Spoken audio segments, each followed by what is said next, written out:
नमस्ते साथियों, open mind गुरुजी channel में आप लोगों का स्वागत है। आज का अपना निम्मी एमसीक्यू सीरीज की वेल्डेड ट्रेड की जो सीरीज चल रही थी, आज का अपना 24 नंबर का क्लास है। 24 नंबर के क्लास के पहले क्वेश्चन की ओर बढ़ते हैं।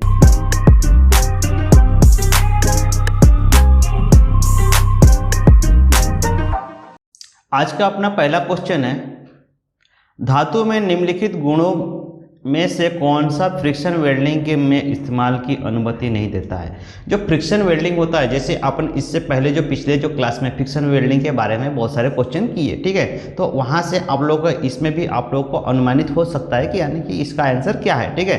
तो और काफ़ी बच्चों का ये है कि वो आंसर नहीं देते, पता होने के बावजूद भी आंसर नहीं देते हैं। भैया आप लोग जब भी वीडियो देख रहे हो तो आंसर दीजिए, उससे क्या होगा कि हमको पता चलेगा कि आप लोगों को देख रहे हो, प्लस आप लोगों को कुछ कुछ यानी जो मैंने पढ़ाया सिखाया है वो आपको याद भी हो रहा है, ठीक है।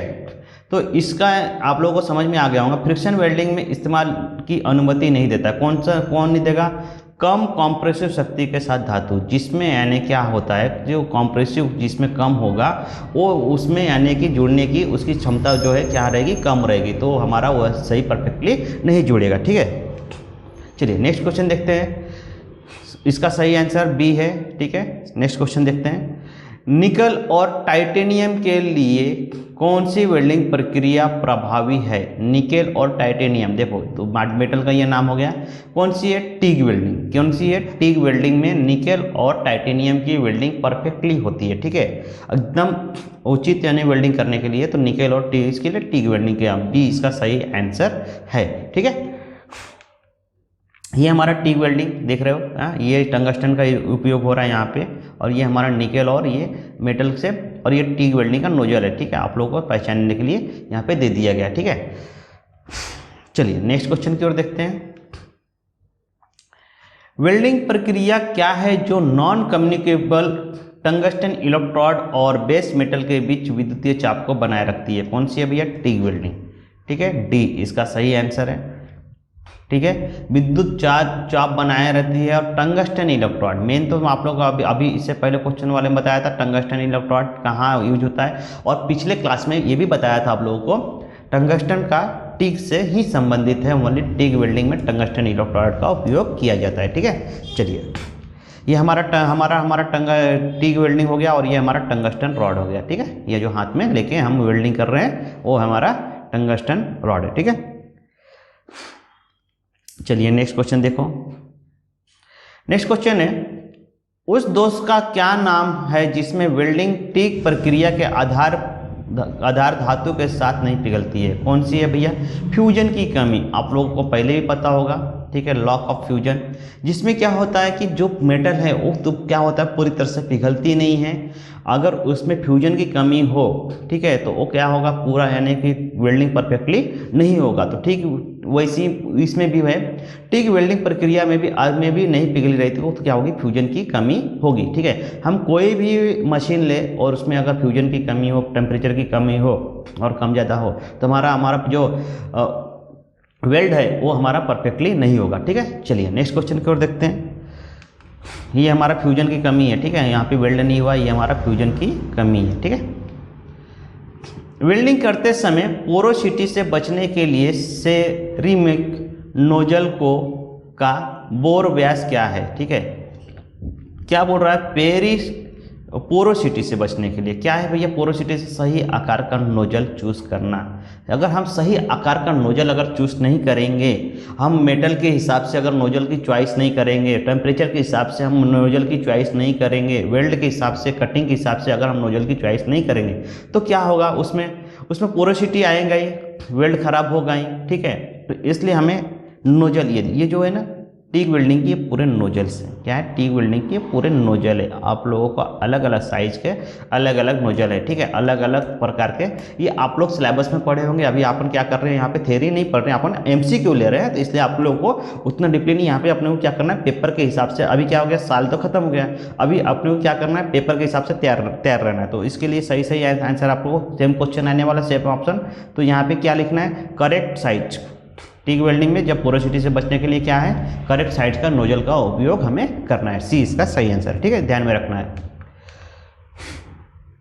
टिक वेल्डिंग प्रक्रिया में टंगस्टन के तेजी से जलने से कैसे बचाया जा सकता है? कैसे बचाया जा सकता है भैया डीएससीपी का उपयोग करके। डीएससीपी का उपयोग करके, मैं इससे पहले भी डीएससीपी का बारे में बताया था और ये भी दिखाया था, ठीक है ना। डीएससीपी का उपयोग करके इसमें आप लोगों को ध्यान में रखना है, ठीक है। ये है डीएससीपी और ये हो गया डीसीएन। इसमें क्या हो रहा है देखो, ये क्या है, पोलैरिटी केवल चेंज हो रही है, ठीक है। क्या हो रही है, पोलैरिटी चेंज। पोलैरिटी आप लोगों को पता होगा तो आंसर अभी आप लोगों ने अभी थोड़ा सा लॉन्ग हो जाएगा, ऑप्शन यहाँ पे नहीं है तो छोड़ो, आंसर आप लोग बाद में आप लोगों को ध्यान में आ ही गया होगा पोलैरिटी क्या होता है, ठीक है। आंसर देने की आवश्यकता नहीं है ग्रुप ये कमेंट्स बॉक्स में, ठीक है। देखो ये जो माइनस दिख रहा है यहाँ पे माइनस है, यहाँ पे माइनस, ये क्या हो रहा है, इलेक्ट्रोड में जुड़ा हुआ है। क्या कहाँ पे जुड़ा हुआ है, इलेक्ट्रोड होल्डर में जुड़ा हुआ है, ठीक है। और ये जो प्लस है, ये जो प्लस कहाँ जुड़ रहा है, ये हमारा अर्थिंग पे जुड़ रहा है, ठीक है। फिर देखो जस्ट मोमेंट, यहाँ पे क्या हो रहा था, माइनस था, यहाँ पे क्या हो गया, इलेक्ट्रोड में प्लस हो गया। क्या हो गया, इलेक्ट्रोड होल्डर में प्लस हो गया और यहाँ ये वर्क प्लेस पे क्या हो गया, अर्थिंग पे माइनस हो गया। तो इसको बोलते हैं पोलैरिटी। अगर हम यानी कि करंट को अदला बदली कर रहे हैं तो उसको बोलते हैं पोलैरिटी, ठीक है। तो ये आप लोगों को समझ में आ गया होगा। तो इसका सही आंसर क्या है डीएसपी का उपयोग करके, ठीक है। पोलैरिटी को, टंगस्टन को बचने के लिए उसको कम ज़्यादा करके, ठीक है। नेक्स्ट क्वेश्चन की ओर बढ़ते हैं। इलेक्ट्रॉन बीम वेल्डिंग उपकरण में इलेक्ट्रॉन किरण को किस भाग के प्रत्यक्ष का नियंत्रण किया जाता है? किसका किया जाता है, वैक्यूम चेंबर का। किसका किया जाता है, वैक्यूम चेंबर का, ठीक है। ये हमारा वैक्यूम चेंबर है, ठीक है, वैक्यूम चेंबर। और ये हमारा बीम आ रहा है, ठीक है, यहाँ से हमारा बीम आ रहा है, ठीक है। तो ये है वैक्यूम चेंबर, ये क्या है, पूरा वैक्यूम चेंबर है, ठीक है। तो ये आप लोगों को ये सब पूरे नाम के साथ आप लोगों को दिखा दिया गया है आप लोगों को ध्यान में रखने के लिए, और ये डायग्राम लगा दिया गया है, ठीक है। तो इसमें क्या है सही, इसका आंसर है सी। चलो नेक्स्ट क्वेश्चन की ओर देखते हैं। और ये सभी क्वेश्चन को आप लोगों को वेरी वेरी इंपॉर्टेंट है। ऐसा नहीं है कि ये केवल वेल्डर ट्रेड से पास होने के लिए क्वेश्चन है, आप लोगों की यही क्वेश्चन लाइफ भर, अगर कोई वेल्डर ट्रेड से आईटीआई कर रहा होगा और उसको वेल्डर ट्रेड में ही कैरियर बनाना है तो ये आपको हरदम लाइफ टाइम के लिए क्वेश्चन रहेगा। और ये आप लोगों को अच्छे से ध्यान से एकदम पढ़ना है, क्योंकि ऐसा है पास होना तो अच्छी बात है, सभी पास हो जाएंगे, बट लेकिन कैसा होता है पास होते साथ साथ अपने को नॉलेज भी गेन करने की है तो बहुत अच्छा होता है। कैसा क्या अपन दूसरों को भी यानी कि पढ़ा सकते हैं, बता सकते हैं, और कोई वर्क प्लेस में हम क्या करेंगे, अच्छा परफॉर्मेंस कर सकते हैं, ठीक है। चलो नेक्स्ट क्वेश्चन की ओर देखते हैं। लेजर बीम वेल्डिंग में रूबी रॉड का पिछले लेसन क्लास में अपन बहुत अच्छी तरह से समझा दिया था, ठीक है। रूबी रॉड सिरे पर आने वाले प्रकाश को प्रतिबिंब करने के लिए कौन सी उपकरण प्रदान करती है? किसका किया जाता है, प्रतिबिंब दर्पण का, प्रतिबिंब दर्पण, ठीक है। इसमें क्या होता है, रूबी रॉड को मिरर से किया जाता है, ठीक है। ये जो रूबी रॉड है हमारा, ये जो हमारा रूबी रॉड है, ठीक है, ये लेजर यहाँ से निकल रहा है, इसको बोलते हैं, ठीक है। चलो नेक्स्ट क्वेश्चन की ओर बढ़ते हैं। गैस लेजर टाइप वेल्डिंग में आमतौर पर किस गैस का उपयोग किया जाता है? किसका उपयोग किया जाता है भैया, कार्बन डाइऑक्साइड का। गैस लेजर जो होता है, गैस लेजर टाइप वेल्डिंग जो है उसमें क्या करते हैं, CO2 का हम यानी कि उपयोग करते हैं, कार्बन डाइऑक्साइड का, ठीक है। इसका सही आंसर क्या है, ए। देखो यहाँ पे कार्बन डाइऑक्साइड लिखा है, तो अगर CO2 भी लिख दिया ना तो समझ लेना कार्बन डाइऑक्साइड है, ठीक है। अगर ऑप्शन को थोड़ा कहीं भी चेंज हुआ तो भी इसलिए यहाँ पे देखो हिंदी में लिखा है कार्बन डाइऑक्साइड, ठीक है। चलो नेक्स्ट क्वेश्चन की ओर बढ़ते हैं। ये हमारा नेक्स्ट क्वेश्चन है, किस वेल्डिंग प्रक्रिया में वर्कपीस पिघल जाता है और प्रकाश स्रोत के संक्रमण के बीम द्वारा जुड़ जाता है? किस में जुड़ता है, लेजर बीम वेल्डिंग में, प्रकाश से। अभी आप बोलोगे सर ये प्रकाश से कैसे जुड़ेगा? अरे भैया देखे होंगे आप लोग, एक्सरे वगैरह देखे हो, सभी क्या होता है हमारे बॉडी को छेद के यानी कि हड्डी गुड्डी चेक करते क्या, नहीं, एक्सरे जो रे निकलती है उससे क्या होता है, हमारा एक्सरे हो जाता है। तो सेम वैसी ही जो लेजर होती है, लेजर जो वेल्डिंग होती है, लेजर जो कटिंग होती है, उसमें से इतनी भयानक रे निकलती है कि आप लोग जब वो लोहे को काट सकता है तो आपका फिंगर भी जाएगा तो आपका कट जाएगा, ठीक है। तो स्किन तो नाजुक चीज़ है, तो उसमें इतनी यानी कि पावर होती है प्रकाश स्रोत में, तो उससे यानी होती है, ठीक है। ये लेजर बीम, ये देख रहे हो लेजर बीम, ये देख रहे हो कटिंग और वेल्डिंग हो रही है, ये लेजर से होती है, इसमें कुछ भी अलग से नहीं होता है। और इलेक्ट्रोड फिलरॉड अपन उपयोग कर सकते हैं, लेकिन इसका जो करंट है वो लेजर की तरफ से निकलता है, रे से निकलता है, ठीक है। हमारा सही आंसर है लेजर बीम वेल्डिंग, ठीक है। चलो नेक्स्ट क्वेश्चन की ओर बढ़ते हैं। आप लोगों को डायग्राम इसलिए बना के दिखा देते हैं कि आप लोग को ध्यान में रहे, ठीक है। चलो, पोरोसिटी के दोष को खत्म करने के लिए इलेक्ट्रॉन बीम में वेल्डिंग को किसको समायोजित किया जाता है? पोरोसिटी को खत्म करने के लिए किसका उपयोग करेंगे डिप्लीकेशन। किसका? डिप्लीकेशन। अब ये डिप्लीकेशन होता क्या है ये देख लो आप लोग।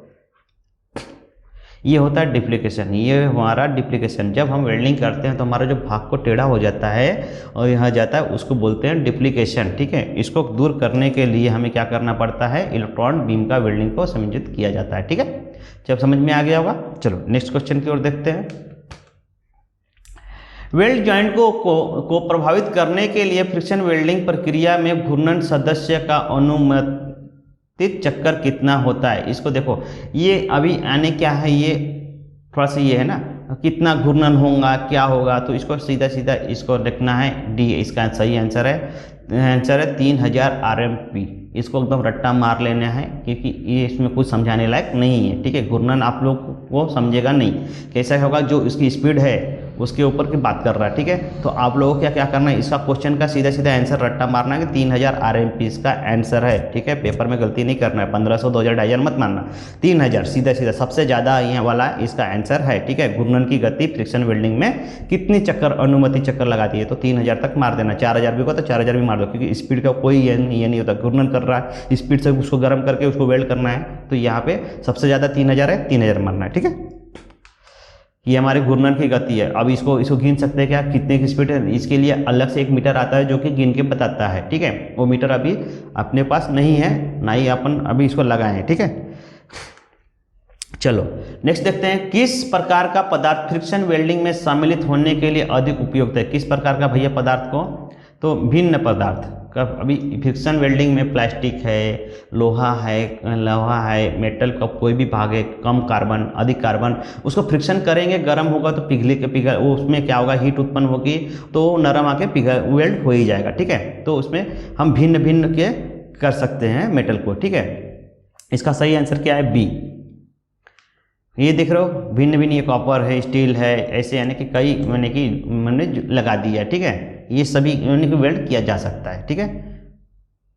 अभी आप लोग बोलोगे सर ये इसमें तो नहीं होगा, ये गोल वाले में हो जाएगा, ठीक है, क्योंकि ये कैसा होगा कि इसमें भी हो जाएगा, घर्षण करके जो स्ट्रेट ला के इसको हम भी कर सकते हैं वेल्डिंग, ठीक है। चलो नेक्स्ट देखते हैं क्वेश्चन अपना। टिग वेल्डिंग में कौन सी गैस निष्क्रिय है जिससे में कम सक्रिय रासायनिक गुणवत्ता होती है? किसमें होती है भैया? टिग वेल्डिंग जो होती है उसमें कौन सा उपयोग किया जाता है? हाइड्रोजन का भी, आर्गन, ये सब उपयोग किया जाता है, तो एसिटिल नहीं किया जाता। हाइड्रोजन क्या होती है? निष्क्रिय गैस है जिसमें कम रासायनिक का उपयोग होता है, ठीक है। हाइड्रोजन हमारा सही इसका आंसर है, ध्यान में रखना है। चलो, ये हमारा हाइड्रोजन सिलेंडर का रंग है लाल, ठीक है, और यह हमारा हाइड्रोजन सिलेंडर है, ये भी ध्यान में रखना है। हाइड्रोजन सिलेंडर का रंग कौन सा कलर का होता है? लाल होता है। एसिटिलीन का कौन सा होता है? मैरून होता है, ठीक है। नेक्स्ट क्वेश्चन है हमारा, टिग वेल्डिंग में अक्रिय गैस का उपयोग किस उद्देश्य से किया जाता है? किस उद्देश्य से किया जाता है? देखो, वायुमंडलीय प्रदूषण से पिघली हुई धातु की रक्षा करने के लिए। मैं इससे पहले भी पिछले क्लास में बता चुका था, ठीक है। तो ये क्या करता है कि जो गैस है वो क्या कहते हैं, वायुमंडलीय में जो है उससे यानी कि पिघली हुई धातु जो वेल्ड हो रहा है उसको सुरक्षा के लिए हमें क्या करना पड़ता है? गैस का शील्ड की आवश्यकता, उसको छत्ते की आवश्यकता होती है जब हम वेल्डिंग करते हैं, ठीक है। नेक्स्ट क्वेश्चन है अपना, ट्रेवल स्पीड बढ़ाने से गेटवे के रूप में कौन सी निष्क्रिय गैस इस्तेमाल की जाती है? ठीक है, कौन सी निष्क्रिय गैस इस्तेमाल की जाती है? हाइड्रोजन। गेटवे में कौन सी उपयोग की जाती है? निष्क्रिय गैस। इससे पहले भी क्वेश्चन में आया था निष्क्रिय गैस, वर्ड पे बस देना है, निष्क्रिय गैस हाइड्रोजन, निष्क्रिय गैस हाइड्रोजन, ऐसे याद रखना है। जहां वर्ड दिखा मार देना है, सीधा आंसर, ठीक है। चलो नेक्स्ट क्वेश्चन, ये है हमारा टिग वेल्डिंग का, नहीं गेटवे का है ना, गेटवे वेल्डिंग का नोजल है हमारा, ठीक है। इसमें टंगस्टन का उपयोग होता है। चलो, गेटवे की प्रक्रिया का तापमान पैदा कर सकती है, कितना कर सकती है भैया? 3000 फ़ारेनहाइट। 3000 फ़ारेनहाइट, एफ लिखा है ना, फ़ारेनहाइट, सेल्सियस अलग हो जाएगा, फ़ारेनहाइट अलग होता है। गेटवे की तापमान कितनी होती है? 3000 फ़ारेनहाइट, ठीक है। ये हमारा गेटवे हो गया और ये हमारा वेल्ड हो रहा है, ये बाकी सभी नोजल के और पार्ट्स के नाम दिए गए, ये सप्लाई यहाँ से आ रहा है, ठीक है, ध्यान में रखना है। टिक वेल्डिंग में वर्क पीस में को उष्मा देने का मुख्य स्रोत क्या है? टिक वेल्डिंग में जो वर्क पीस है उसको यानी उष्मा देने का स्रोत क्या है? Cable current. क्या है? टिक वेल्डिंग में लेजर वोजर नहीं होता है, क्या होता है? केबल से करंट देते हैं, ठीक है। जैसे हमारे नॉर्मल ट्रांसफार्मर वगैरह होता है ना, वैसे ही हम क्या करते हैं उसमें करंट देते हैं केबल से, ठीक है। नेक्स्ट क्वेश्चन की ओर बढ़ते हैं। ये हमारा देख रहे हो ये हमारा केबल से आ रहा है, ठीक है। ये क्या है? सप्लाई है। ये हमारा इलेक्ट्रॉड है, यहाँ से करंट आ रहा है, यहाँ से क्या हो रहा है? ये दूसरा निगेटिव है, यहाँ पे आ रहा है, यहाँ पे करंट उत्पन्न हो रही है, ठीक है। गेटवे में वायुमंडलीय दूषित पदार्थों से गर्मी प्रभावित क्षेत्र को कैसे कवर और संरक्षित करें? कैसे करेंगे भैया? आर्गन गैस, ठीक है। आर्गन, यहाँ पे निक्रिय नहीं लिखा है इसलिए हाइड्रोजन नहीं, आर्गन गैस, ठीक है। आर्गन गेटवे में हम क्या करते हैं? आर्गन गैस का इस्तेमाल करते हैं, ठीक है। ये आर्गन गैस का सिलेंडर का नीला होता है, कितना होता है? नीला, ठीक है। ये हमारा आर्गन गैस का सिलेंडर है।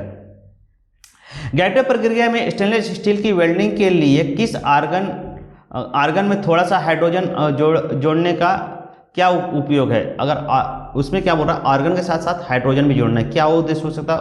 ऊष्मा हस्तांतरण में सुधार करना, जो उसका जो टेम्परेचर है उसमें क्या करना है? उसको सुधार करना। क्यों? क्योंकि हाइड्रोजन क्या है? एक यानी कि ज्वलनशील गैस है। कैसी गैस है? ज्वलनशील गैस है, उसमें से ऊष्मा उत्पन्न होती है। और जो आर्गन जो गैस है वो ज्वलनशील उतनी गैस नहीं है, वो केवल शील्ड की आवश्यकता ये करती है, ठीक है। तो उसमें क्या करना है? हाइड्रोजन की अगर हम मात्रा लेते हैं तो उसमें क्या होगा? ऊष्मा का हस्तांतरण हो जाएगा, उसमें क्या होगा? एक्टिविटी आ जाएगी और ऊष्मा उतना ज़्यादा निकलेगी, ठीक है।